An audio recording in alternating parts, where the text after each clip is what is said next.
Hey guys, Steve here with Scotch and Things, and it is time for my 1 month review or update after carrying the Spyderco PM2 Tanto in S30V for a month. So, what can I say? I did, if you watch the first video, actually there's been kind of two videos already. So there was an unboxing. But then I did a scale swap and a hardware swap, and I said in that video, so that was at the 2-week mark. So I carried it for 2 weeks in its stock form, and then I ordered a set of Flytanium carbon fiber scales, titanium blue anodized hardware, and a deep carry pocket clip. Nothing wrong. I think I love, like I said in the first video and second video, I love Spyderco's G10.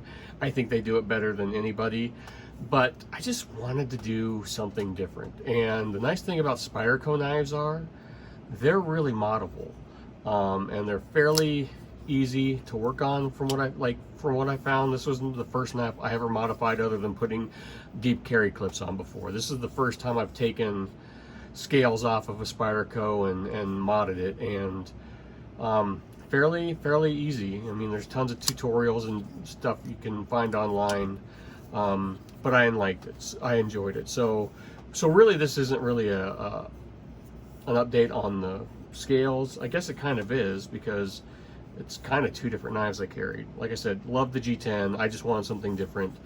Flytanium, like them, their quality. Do I think there's better scales out there on the market?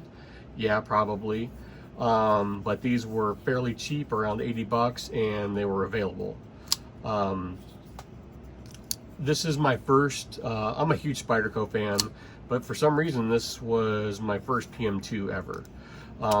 Maybe that's because I always thought it was too big of a knife, and just up until, I'm trying to think, it's been,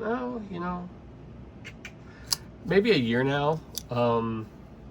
I started getting into bigger knives, and finally when this came out, it was time, man. I love Tanto blades, and Spyderco just announced they've got a new, they're releasing the Blade HQ exclusive with the M4 and the Jade scales.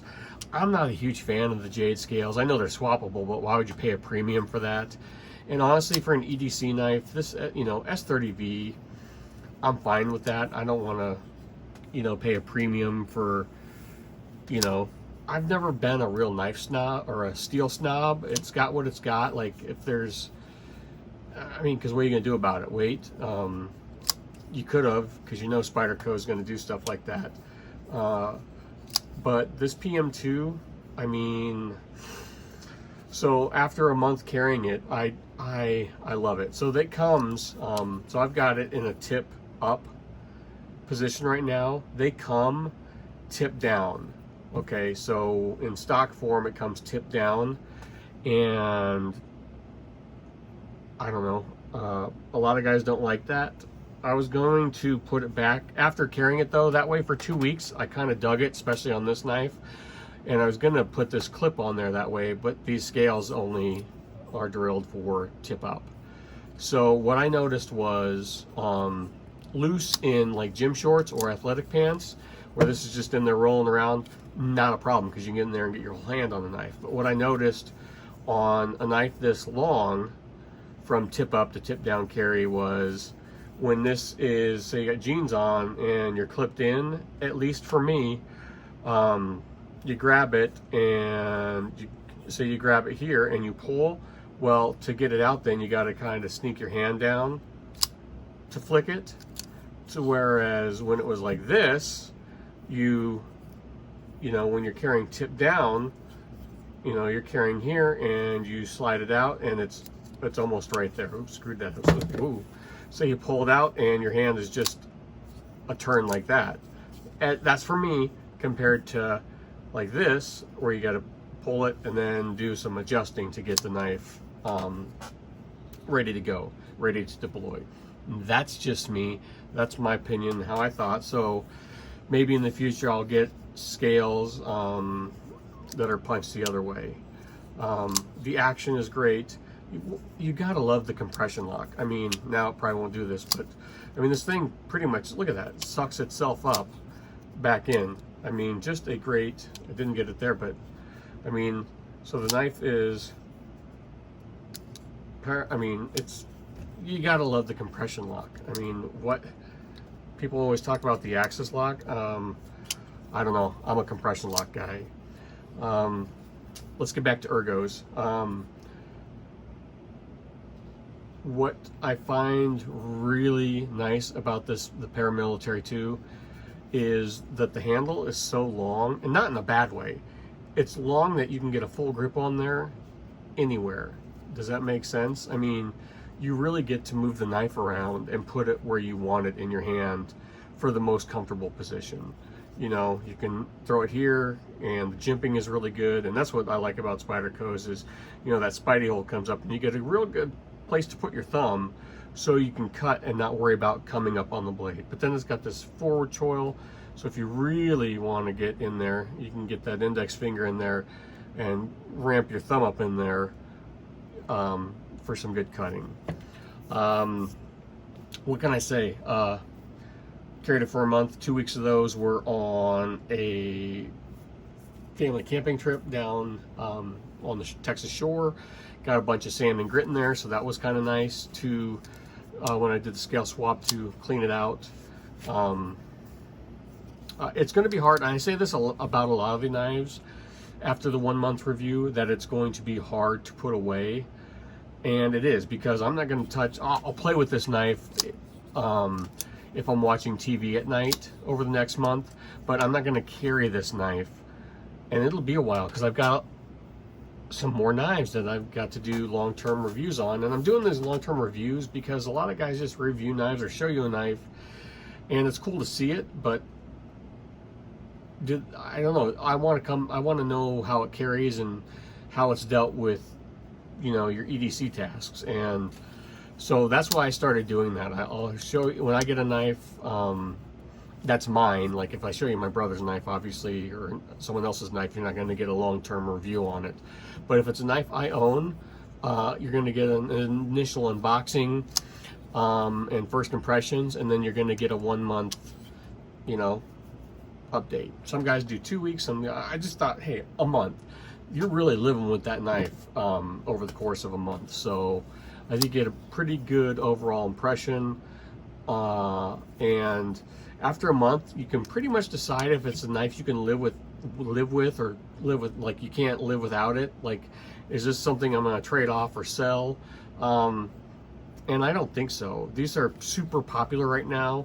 Even with the M4s out, I could sell this and get my money back easily. But I don't want to. I want to keep it because I just really, really love it. Some guys talk about these being weird carry profiles and it's too big of a knife to carry, and that's up to you. That's something you'll have to figure out for yourself. But I mean, here's a Sebenza, a large Sebenza 21, and really they are, I mean, the same length. People say these get awkward because they get wide in the pocket. Does that make sense? Like, because of the Spidey hole, that blade gets wide. That's not something I really ever concern myself with, and maybe that is a consideration for you. Those are things you have to figure out for yourself. All I have to tell you is that this thing is awesome. I love it. I love the Tanto blade. It's really nice and thick compared to a normal paramilitary or like a PM2 or PM3 blade, which I think is nice because these are meant to be their heavier use knives, and those tips are pretty fine, and I've seen a lot of guys break them. So that's why I wanted to go with the Tanto, man. Just a little bit more meat up there, a little bit more strength, and it looks cool. So I don't know what else to tell you guys. Like, share, subscribe. Thanks for watching. Comment, make a comment down below. What do you think of the PM2 or the PM3? Which is your favorite? Like, I love the PM3. I don't know though. This might be. Ooh, I don't know. I really love how this one feels. You can just see how you can just choke up on it, and it's just, it turns a big knife into a small knife when you can, you know, get in there and choke up on something like that. It's gonna be hard to put away, but don't worry, it'll be back in pocket. Once I get through these knives, I've got 3, 4, 5, maybe more knives, 4 knives, to do these 1 month reviews on before I can get this back in the pocket. But once I've gotten through all these new knives, or I might take a break for a while and do a rotation so I can get something like my Sebenza back in my pocket, or this, because they're such enjoyable knives to carry. I think 1 month might be too long to, if you've got a lot of knives, 1 month might be too long to carry, because it kind of neglects your other knives. That's just my thought. But for like testing or review and to really get a feel of a knife, I feel that's a good way to really get to know the knife. So but I think you're missing it on your other knives, so it'll be nice to get that rotation where I can switch out every day if I want, or go to a weekly thing, or just depending on how I feel that morning when I get up. But thanks for watching, guys. I'll talk to you later.